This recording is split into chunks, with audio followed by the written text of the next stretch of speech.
Putain,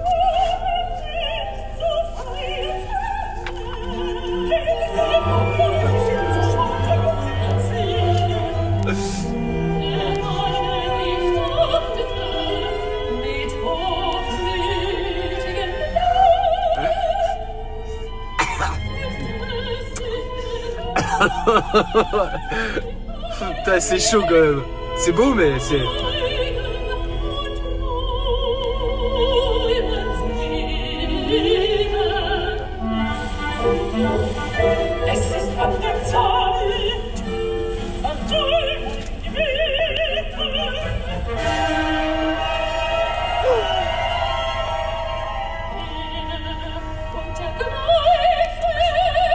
Salut à toutes, salut à tous, amis des réseaux. Wouh, samedi soir de dingue, dans son camion, voilà, magnifique, voilà, en confinement. Journal, c'est pas le journal d'Anne Frank, ça n'a rien à voir, c'est le journal d'un confiné, pardon.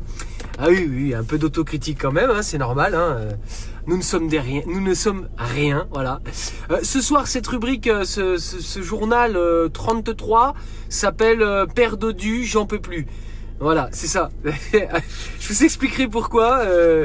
Hein, mon whoops, bah, c'est par rapport à ce que tu as dit tout à l'heure au téléphone. Alors en ce moment, ça n'arrête pas, hein. Je veux dire, c'est un vrai standard téléphonique, je sais pas. Je pense qu'on est tous pareils, vu qu'on peut pas se voir comme ça. Hein, et ben alors on se passe des coups de fil, on se fait des visios, on se boit enfin, on se parle, voilà, c'est sympa quoi. Voilà. Ça fait mal aux oreilles, Lou, je suis désolé. Un petit coup encore.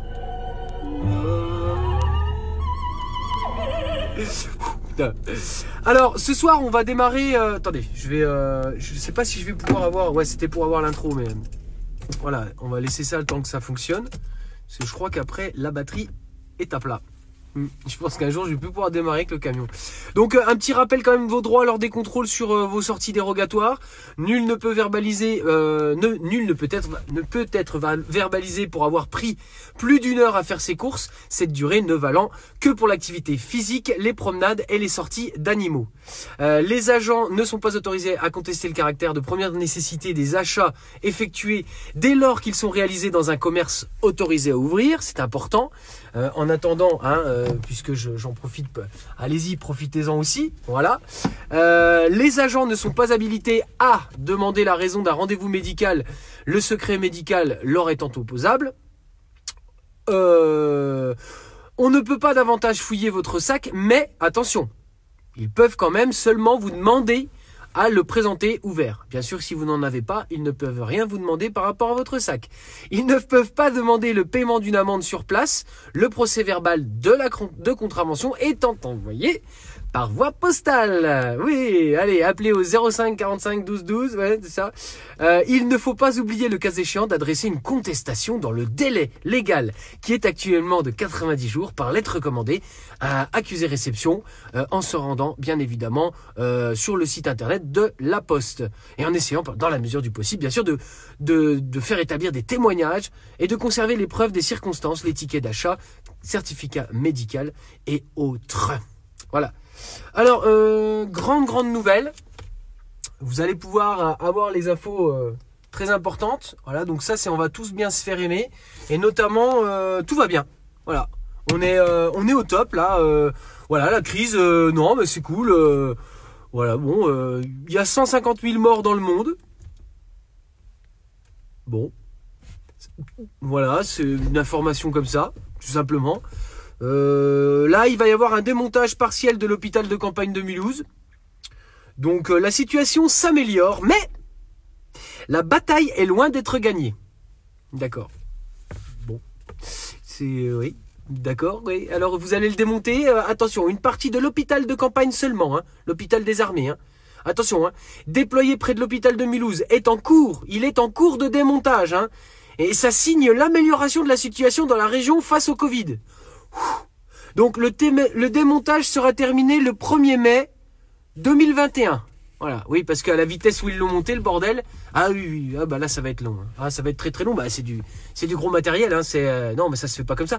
Les mecs, on a vu les images, ils étaient descendus, ils ont fait, je sais pas ce qu'ils ont fait Marseille-Paris avec le marabout à bout de bras comme ça, puis Mais c'est ça qui a pris du temps, bien sûr. Et puis après, il a fallu descendre à pied, chercher les lits. Bah oui, il n'y avait pas de TGV. Les TGV, ils servaient en fait à rapatrier les malades de Mulhouse à Nantes, à Bordeaux. Oui, je sais, le tourisme était interdit, mais là, ils ont ouvert des lignes spéciales. Ah bah un pognon de dingue. Ah bah un pognon de dingue, ça nous a coûté. Mais arrêtez, bande de mauvaises. Vous ne savez faire que critiquer. Vous commencez à nous fatiguer, d'accord? Il y en a vraiment ras-le-bol. D'ailleurs, je ne regarderai plus cette chronique. Franchement, si c'est fait que pour critiquer, c'est pas la peine. Voilà. Bon. Alors, vrai ou fake? Le Covid-19 a-t-il été fabriqué dans un laboratoire? Des interrogations se font de plus en plus nombreuses quant aux éventuelles manipulations de la Chine concernant la communication liée au Covid-19. Comment faire le tri entre des soupçons légitimes et des rumeurs sans fondement? En attendant, c'est nous qui l'avons dans le fondement. Le journaliste Julien Pain tente d'éclaircir la situation. Le Covid-19, qui serait sorti d'un laboratoire et non d'un marché de Wuhan, Chine, est une théorie qui circule sur les réseaux sociaux depuis plusieurs mois, indique le journaliste Julien Pain. Bon, jusque-là, il nous apprend pas grand-chose, le Juju. C'est vrai qu'il existe à Wuhan plusieurs laboratoires travaillant sur les coronavirus, l'un de niveau 2 et l'autre de niveau 4, c'est-à-dire habilité à manipuler des virus dangereux. Ce dernier a d'ailleurs été construit avec l'aide de la France. Aucune indication d'une activité humaine dans la création du virus. Dans la création du virus. La création humaine, la création divine, la création... Qu'est-ce que c'est que cette... L'hypothèse d'une création en laboratoire a été relancée par cette déclaration du professeur Montagnier. Nous sommes arrivés à la conclusion qu'il y avait une suspense. Manipulation au sujet de ce virus. À ce modèle classique du virus, on y aurait ajouté des séquences du VIH, déclarait le 17 avril sur CNews le biologiste et virologue. Qui est quand même... qui a eu le prix Nobel de... Oui, bidon, quoi, bidon. Des spécialistes de rien du tout. Les spécialistes de l'Institut Pasteur, attention! Ils ont quand même leur mot à dire. Hein? Il y a des brevets à la clé. Enfin, ont analysé le génome du virus, et pour eux, le professeur est dans l'erreur complète. Moi, je suis dans le noir. C'est marrant. Bon, allez, je remets le bazar. Oui, j'ai plus de batterie. Si, j'ai la pêche, mais j'ai plus de batterie. Ce n'est pas une théorie crédible. Toutes les séquences que l'on obtient, et ceci dans le monde entier, ne présentent aucune indication d'une activité humaine dans la création de cette séquence, souligne Étienne Simon Laurière de l'unité génomique des virus de l'Institut Pasteur. Bon, on est rassuré. S'ils le disent, c'est que c'est vrai. Hein? Voilà. Affaire classée. Non, bah oui, il y a un laboratoire qui travaille sur les coronavirus. Oui, bon, bah voilà, c'est vrai que... Oui, il y a des livres qui disaient qu'un jour ou l'autre, oui, bon, bah c'est de la science-fiction. Ils sont tombés juste... Oui, 1984 est un bouquin de fiction, complètement. Oui, complètement. Jamais, rien de ce qui est écrit dans ce livre ou dans d'autres ne se réalise dans la réalité. C'est bien pire. On est content. Alors attention. Moi je dis qu'ils en ont eu pour leur argent, ces gens-là. Oui, on a vu plein d'informations. Il y en a qui ont été coincés carrément dans des bateaux de croisière. Combien de temps la croisière? Ah, 1 mois, putain, vous avez de la chance, hein. Ah non, 2 mois. Ah, 2 mois, ouais. Ouais, c'est chiant, non, au bout d'un moment, non? Non, mais c'est chiant, je veux dire, qu'est-ce que tu fais quand tu peux même pas accoster? Là, t'es dans une chambre à la con, enfin, qu'est-ce que c'est? Ouais, si, il y a la piscine, mais t'es sûr que tu peux y avoir accès? C'est nul, non? Combien ça coûte? Ah, c'était un cadeau. Ah ouais. Ils sont pas foutus de votre gueule. Ah, vous en souviendrez de vos vacances, hein? Ah oui, c'est la jalousie qui m'anime, bien sûr. Bien sûr, c'est mon rêve d'aller en croisière, allons. Bah bien sûr, voilà. Voilà, une vie de merde. Non, je l'ai là. Je vais pas vous le faire tous les soirs, mais il m'accompagne maintenant, il est là tous les soirs. Vie de merde. Voilà. On les salue quand même, hein. Ouais. Oui, il y en a un paquet, hein. Ouh là là, il y en a un paquet. Ah, ils sont contents, ils se sont filmés. Ah, bah oui, là, autant c'est paradisiaque, hein. Enfin, encore, ça a discuté. Mais quand t'es coincé dans le bordel, quand est-ce qu'on rentre? J'en ai marre, chérie, j'en ai marre. Alors, tu vois, je te l'avais dit que c'était nul, les croisières. Bah voilà, résultat des courses, on est comme des cons. On est comme des cons, hein? Bon. Surtout que je sais pas ce qu'ils ont comme réserve, mais c'est pas prévu pour tenir 6 mois en mer comme ça, non. Ils refont des courses au bout d'un moment, non, je sais pas, je dis ça. Laurent de la House interroge Jean-François Delfrécy, président du Conseil scientifique Covid-19, sur le revirement du gouvernement. Enfin, du gouvernement peut-être. Alors, vous savez Manu, il a dit Manu, attention. Il a pas dit comme ça, mais il a dit les vieux, c'est fini, vous sortez plus. À partir du 11 mai, rideau. Oui, vous êtes... il a dit les seniors. Alors les seniors, ça veut tout et rien dire. À partir de quel âge c'est les seniors? Dans le sport, c'est bien plus tôt. Comprends rien, Manu, à ce que tu dis. T'annonces des trucs à la con, hein. Alors, donc, Laurent de la House interroge donc Jean-François Delfrécy pour lui dire « Mais alors, qu'est-ce qui se passe, hein ?» Alors lui, il dit « Mais attendez, ce que j'ai dit, ça a été mal compris. » Enfin, effectivement, les seniors, bon, à partir de 65 ans, fait partie de la population à risque. Mais il n'y a pas que, hein. Il y a aussi ceux qui sont malades, déjà, et ainsi de suite. Des pathologies lourdes. Mais vous savez, je dis ça, hein, qui doivent rester confinés. Mais je suis concerné, je fais partie de cette population. Et donc, effectivement, nous mettrons à ce moment-là, quand nous sortirons, les règles de confinement et de barrières et ainsi de suite qu'il faut. Le mec, il est interviewé par Laurent de la House. Oui, c'est son nom. Et il est dans la rue. Comme ça, là, comme je suis. Il y a du monde qui passe et tout. Lui, il a pas de masque, rien du tout. Il est au milieu du bordel. Il se fait interviewer même pas chez lui, tu sais, genre, non, il est nickel. J'adore. Ils sont trop forts, ces gens. Je vous jure, ils sont trop forts. Et nous, on est là. Ou alors, c'est super, oh oui. Tu sais pourquoi il revire, Manu? Ah, bah, c'est simple. Mais c'est son électorat principal. Mais si. Ah bah si. Si. Si t'enlèves tous ceux qui votent, de l'autre côté, si t'enlèves tous ceux qui votent plus, et si t'enlèves tous ceux qui votent tout le temps, ah bah t'es pas loin d'avoir la population des plus de 60, hein. Ah bah c'est ça, bah attends, j'ai une étude là-dessus? Non, j'ai pas d'étude. Je le dis, c'est tout. Oui, ça n'engage que moi, bien sûr. Mais je pense ils ont dû lui dire, ses conseillers. Attends Manu, là, on vient de réfléchir à un truc, là. On voit là sur les réseaux sociaux, puis les gens qu'on observe, qu'on écoute, enfin qu'on épie. Là, on voit, les réactions sont catastrophiques, là. Ah bah non, mais laisse tomber. En plus, on a fait des sondages. Bon, on a beau truquer les chiffres sont là. Hein. Ah bah c'est la merde. Non, il faut absolument qu'on trouve une... Tu reviens sur ce que... Ah bah non, toi, tu reviens jamais sur ce que t'as dit. Bah écoute, il faut que quelqu'un dans ton gouvernement, toujours les mêmes, s'occupe de... Ah oui, non, il faut revenir là-dessus, hein. Ah, il faut faire un rétropédalage, laisse tomber. Mais déjà qu'on a pris une tôle. T'as vu le résultat de l'élection municipale? Ah, mais c'est une cata. Imagine-toi présidentielle. Ah, les gens ont de la mémoire, hein, là. Ah bah là, tu leur rajoutes un mois, je veux dire, ils ont de la mémoire. Hein. Petite merde, va. Eh bah oui. Un jour, tu le paieras, Manu. Alors, qu'est-ce que c'est? Alors je reviens un petit peu sur Laurent de la House. Il était un peu perdu au bout d'un moment, tu sais, puis il dit, bon, les enfants sont des vecteurs du virus ou pas, hein, monsieur Delfrécy, docteur, professeur, hein, le 11 mai, ils peuvent sortir ou pas, on comprend pas. Ah bah oui, parce que s'ils sortent pour aller à l'école, alors que c'est quand même eux, normalement, depuis le début, ceux qui sont les vecteurs sains, hein, et puis après, ils vont être gardés par qui? Par papier mamie, les plus de 65 ans. Donc qu'est-ce que c'est que cette affaire? On déconfine pas, les enfants vont à l'école ou pas? Voilà, donc Laurent de la House a demandé quand même ce qu'il en était. Bon, j'ai zappé à ce moment-là, j'ai pas écouté. Non, parce que l'autre, il avait l'air persuadé que de toute façon... Puis en fait, résultat des courses, c'est du grand n'importe quoi. Ouais, oui. Pourquoi ils disent pas la vérité? On vous déconfine pour que vous alliez bosser, quoi. Mais oui, il faut foutre les gamins à l'école. Mais oui, mais regardez, combien il y a de morts dans le monde? Mais non. Combien? Bah ça va, c'est pas Ebola non plus. Oui, c'est plus grave, oui, voilà, oui, mais on n'avait pas les moyens de traiter les gens. Mais vous croyez quoi que dans les hôpitaux? Mais c'est comme ça, cette situation-là. Oui, il y a eu une légère hausse, mais en même temps, à la même époque, quand c'est l'époque de la grippe et compagnie, vous croyez quoi? Ils en parlent pas, mais c'est déjà le cas. Mais oui, c'est pas nouveau que les urgentistes, tous ces gens-là, ils sont dans la rue. Mais oui, bien sûr, c'est déjà le bordel. Alors là, ça a créé un surcroît de bordel. Je pense aussi, ça n'est que mon avis, mais ça a été bien monté en épingle, hein. Bah, on a voulu nous faire peur encore plus.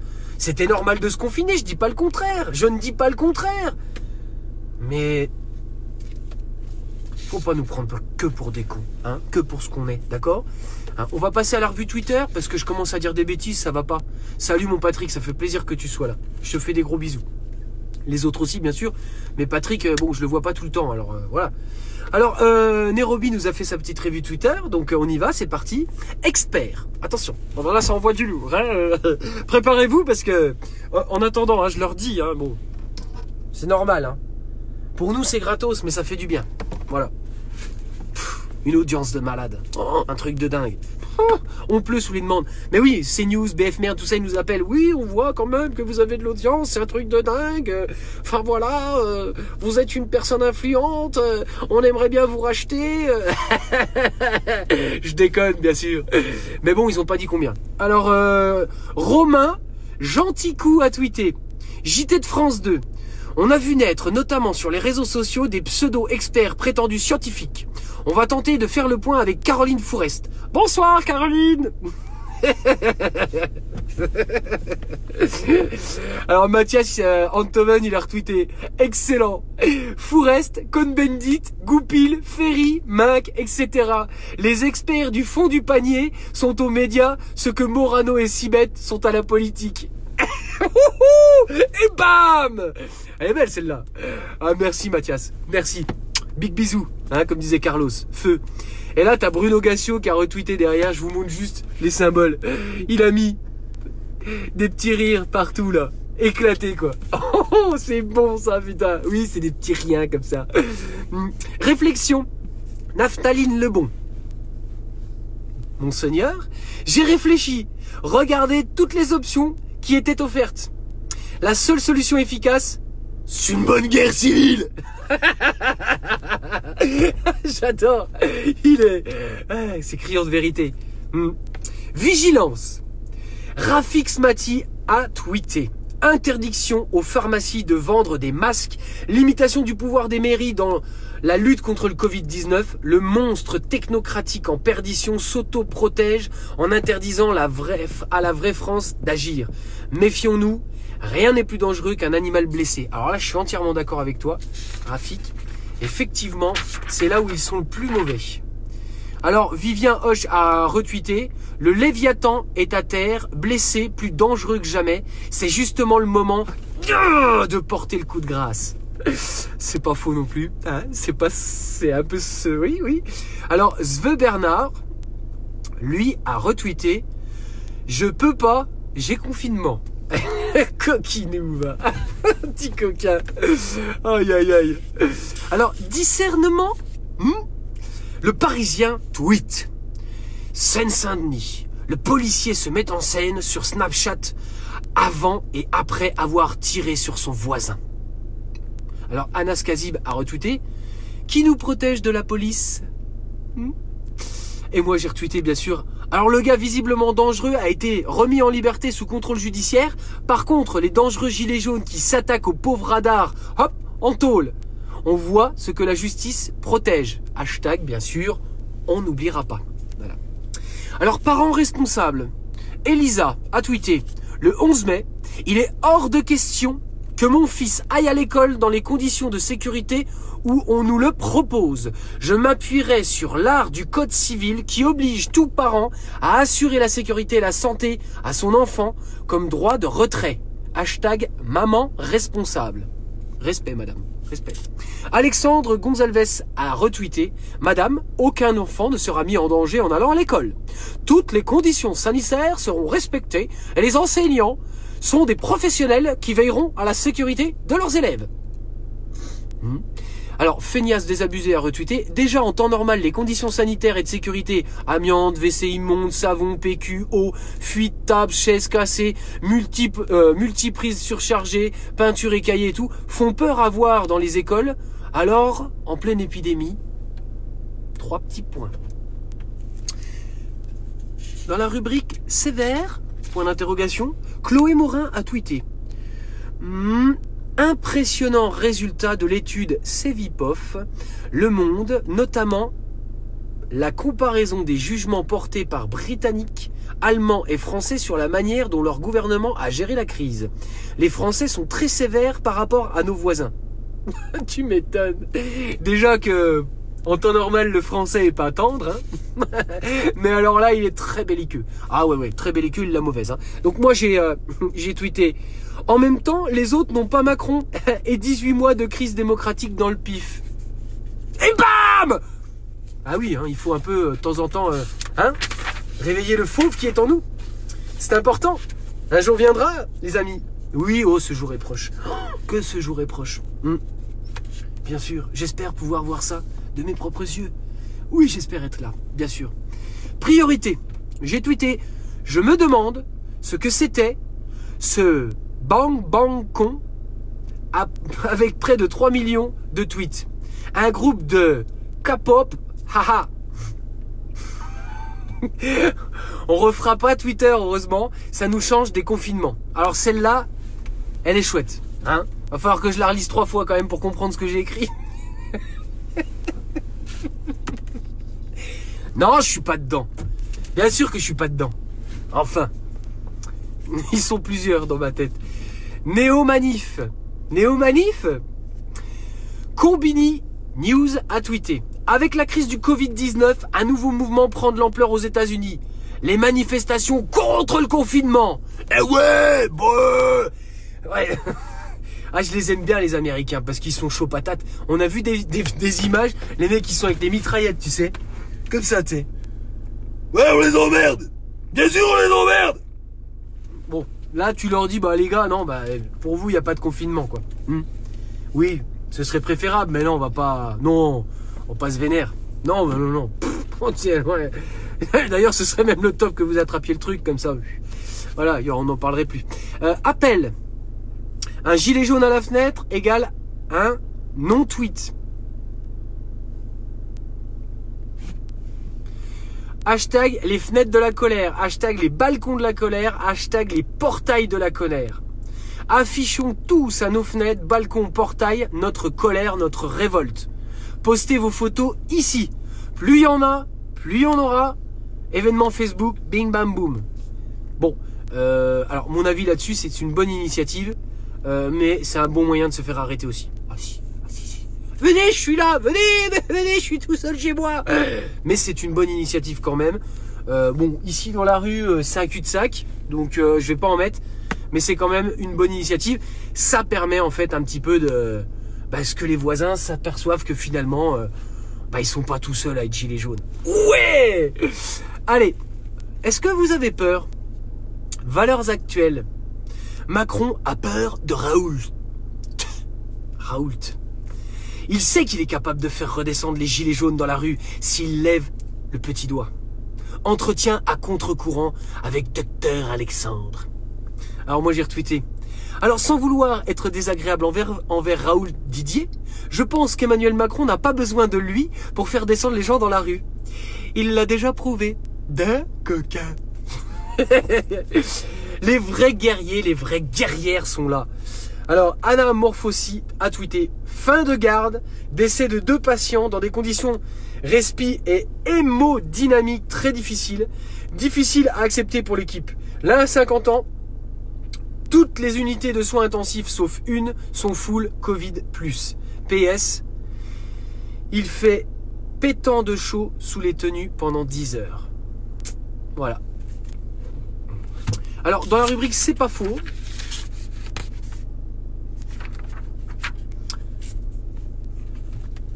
le Parisien a tweeté ceci. « Nous avons confiné une ville de 10 millions d'habitants. Ce n'est pas une alarme, ça.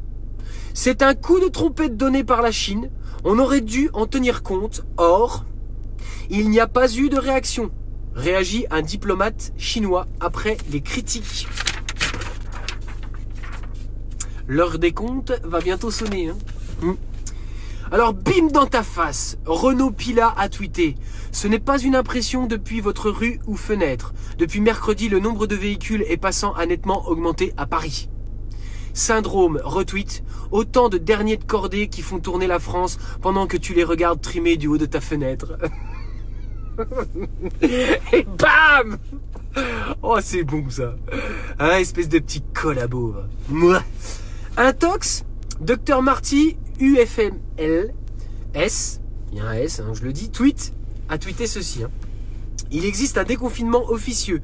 Nombre d'entreprises ont repris le travail. Les moyens de protection et les mesures barrières y sont souvent partiels. Les transports en commun sans moyens de protection à disposition utilisés. La deuxième vague devient possible. Covid-19. Oui. Pablo Neruda a retweeté. La France, en dessous de tout, figure en 26e position dans le top 40 des meilleurs gestionnaires de la crise sanitaire. En Europe, hein. On est beau, on est bon, on est plus fort. Alors moi j'ai retweeté, faudrait savoir, je croyais qu'Emmanuel Macron avait été félicité par l'OMS pour sa gestion de crise. On se fout de notre gueule? Bien sûr. Ah non, on se fout de nous. Je suis désolé, je suis pas aussi vulgaire en vrai. Alors là, il y a quand même du lourd. Allez, on est parti. Dernière ligne droite.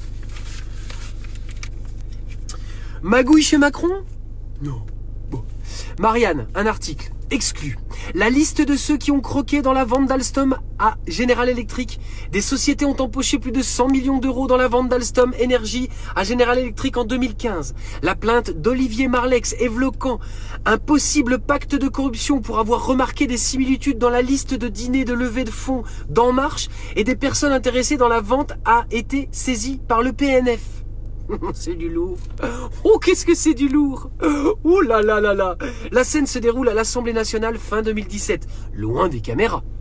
Arnaud Montebourg livre aux députés de la commission d'enquête sur la vente d'Alstom, réunis à huis clos, son sentiment sur le deal entre le fleuron français et le gérant américain General Electric. Tout Paris avait été loué, lâche l'ancien ministre de l'économie. Si cette opération a déstabilisé l'entreprise leader de la vente de turbines à gaz, au point qu'un plan menace aujourd'hui de supprimer près de 800 emplois à Belfort. Une poignée d'intermédiaires ont bel et bien profité de cette vente pour décrocher le gros lot. Il découle de documents exclusifs auxquels Marianne a eu accès qu'une quinzaine de grandes entreprises conseillères d'Alstom se sont partagées la bagatelle de... Oui, 105 millions d'euros. Rien que ça. Un pognon de dingue qu'on vous dit. Ouais. Alors, justement, en mode macaron, à tweeter. Bon, exclu. La liste de ceux qui ont croqué dans la vente d'Alstom à General Electric. Donc Macron a croqué. Et aucun grand média pour enquêter et reprendre cette info. C'est lamentable, bien sûr. Ça me crispe, hein, oui. Oui, nous, on en chie, oui, on est des riens, mais bien sûr. Laissons-les. Complot? Éric Nolot a tweeté.